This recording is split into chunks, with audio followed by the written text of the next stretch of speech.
Hello guys, स्वागत है आप सभी का एनीमे एच चैनल पर। तो आज से हम लोग इस चैनल पर न्यू मानवास एंड मांगास को एक्सप्लेन किया करेंगे, तो सब्सक्राइब कर लीजिए टू स्टे ट्यून्ड। स्टोरी की शुरुआत में हमें एक ऐसा वर्ल्ड का सीन दिखाया जाता है जहाँ पर कोई भी रहना नहीं चाहेगा। वहाँ पर डायमेंशन गेट्स खुलना शुरू हो गए थे। हमें उस समय का सीन दिखाया जाता है जब डायमेंशन गेट्स ने हमारी दुनिया और एक अलग रियल्म की दुनिया को जोड़ दिया था। एंड उस गेट से बहुत ही खतरनाक मॉन्स्टर्स हमारी दुनिया में आना शुरू हो गए थे। इंसानियत ख़त्म होने के कगार पर ही थी, लेकिन तभी एक चमत्कार होता है। इंसानों को मौका मिलता है अपर बीइंग्स यानी कॉन्स्टलेशंस उनसे कॉन्ट्रैक्ट करने का। कॉन्स्टलेशंस इंसानों को पावर देते हैं ताकि वो इंसान अपने लिमिट्स को पुश करे और एक नए रियल में एंटर कर पाए, ताकि इंसानियत ख़त्म ना हो। एंड जो इंसान जिसने कॉन्स्टलेशंस से कॉन्ट्रैक्ट किया उन्हें बोला गया प्लेयर्स। कॉन्स्टलेशंस के हेल्प के बिना इंसानों के पास उतनी पावर्स नहीं थी कि वो अकेले इन मॉन्स्टर्स से लड़ सके। कॉन्स्टलेशंस के सपोर्ट के साथ दुनिया को बचाया जा सका, लेकिन सारे कॉन्स्टलेशंस अच्छे नहीं थे। वो बुरे कॉन्स्टलेशंस इंसानों को बस एक कीड़ा समझते थे जिन्हें वो यूज़ करके बस फेंक दिया करते थे। हमारे मेन कैरेक्टर का भी कॉन्ट्रैक्ट एक ऐसे ही अपर बीइंग से हुआ था जो उसे कुछ नहीं समझता था। तभी सीन हमारे हीरो की ओर शिफ्ट होता है। वो खून की उल्टियाँ कर रहा होता है एंड उसका कॉन्स्टलेशन का नाम स्वॉर्ड गॉड ऑफ प्लेन्स होता है। वो उसे देखते हुए कहता है, मैं आशा करता हूँ कि अगले ज़िंदगी में तुम्हें एक अच्छा कॉन्स्टलेशन मिले। तभी हमारा हीरो कहता है, मुझे तो लगा इस केव में बस धुंध है, लेकिन ये धुंध पॉइजनस है, मुझे ये नहीं पता था। ऐसा तो कुछ स्काउट टीम ने रिपोर्ट नहीं किया था। क्या ये बस ऐसे ही ख़त्म होने वाला है? मैं तो बस एक एफ रैंक का हंटर हूँ। मैं भी इस दुनिया को बचाना चाहता था। नहीं, मैं बस एक इंसान को बचा लूँ वो भी बहुत बड़ी बात है। मैं भी अपने माँ बाबा की तरह बनना चाहता था। क्या मैं यहीं मरने वाला हूँ? और ये बेकार सा सॉर्ड गॉड, ये मुझे देख के हंस क्यों रहा है? ये ज़रा सा भी मेरा हेल्प करना नहीं चाहता है। तभी सॉर्ड गॉड कहता है, एफ रैंक हंटर को तो मर जाना चाहिए, बिल्कुल तुम्हारी तरह। हमारे हीरो को ये सुनकर बहुत गुस्सा आता है और वो सॉर्ड गॉड को गालियाँ देते हुए कहता है, तुम अपने आप को कॉन्स्टलेशन कहते हो? तुमको तो मर जाना चाहिए। अभी एक बहुत तेज़ लाइट चमकती है और एक न्यू कॉन्स्टलेशन का स्टोरी में एंट्री होता है। वो कॉन्स्टलेशन आते ही मेन कैरेक्टर का मुंह बंद कर देता है। हमारा हीरो सोचता है कि क्या फिर से एक न्यू कॉन्स्टलेशन, एंड ये मेरे से क्या बोलने का कोशिश कर रहा है। मेरी आंखें बंद हो रही है, मैं और कोई मैसेज नहीं देख सकता, सब कुछ धुंधला हो रहा है। क्या मैं मरने वाला हूँ? तभी उसके सामने सिस्टम विंडो अपेयर होता है और उसमें वो न्यू कॉन्स्टलेशन उससे पूछता है, क्या तुम जीना चाहते हो? हमारा हीरो सोचता है, ये कैसा बकवास सवाल है। हाँ, मैं जीना चाहता हूँ, कौन जीना नहीं चाहता है। फिर वो न्यू कॉन्स्टलेशन पूछता है, अगर तुमको सारा रीस्टार्ट करने का मौका मिले, क्या तुम करोगे?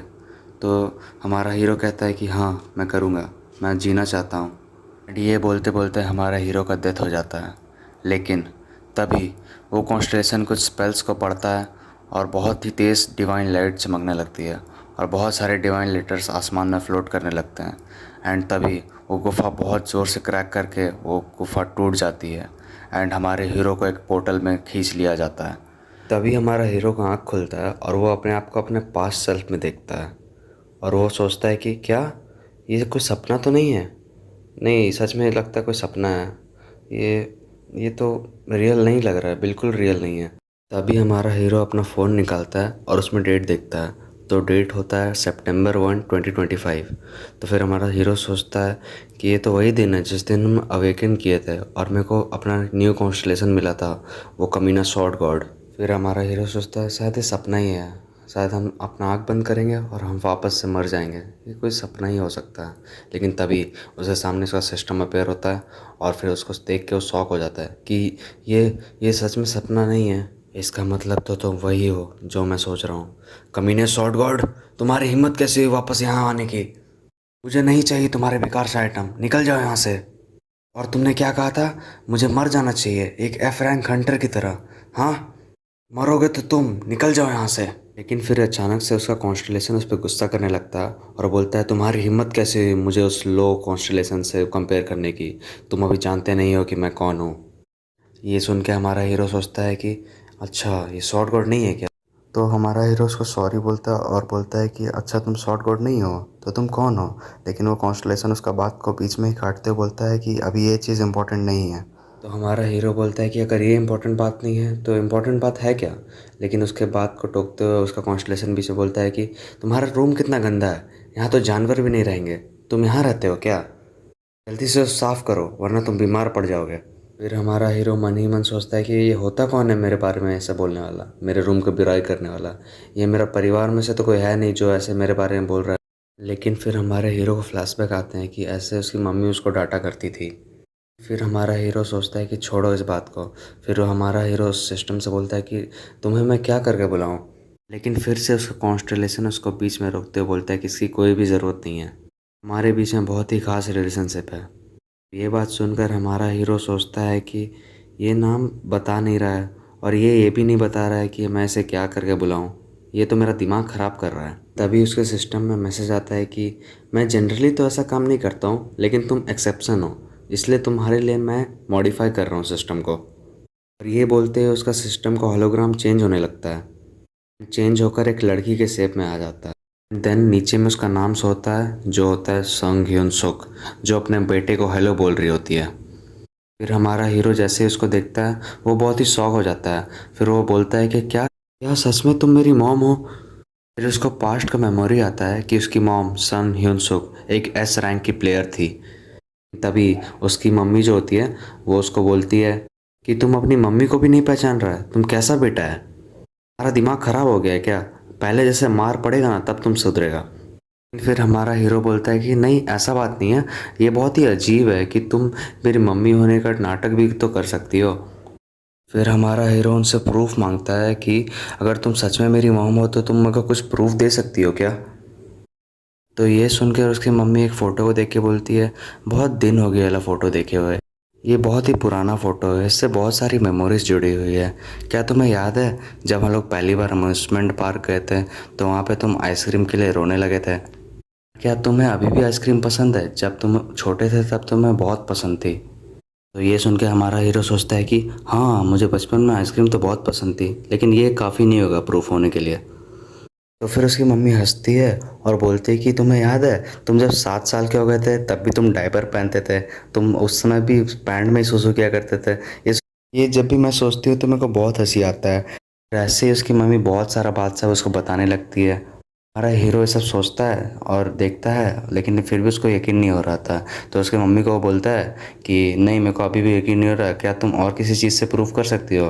तो उसकी मम्मी बोलती है कि तुम मेरे पे शक कर रहा है, तुमको बस मार चाहिए और कुछ भी नहीं। हमारा हीरो बोलता है कि नहीं नहीं ऐसा बात नहीं है, मैं पहले से ही बहुत शक करता हूँ, तो क्या आप किसी और तरह से मुझे प्रूफ कर सकती है।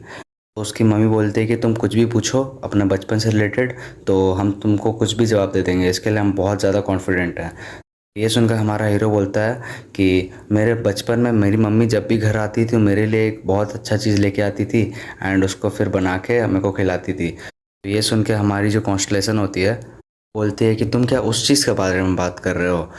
एंड फिर हमारी कॉन्स्टलेशन हमारे हीरो को स्पॉन्सरशिप करती है।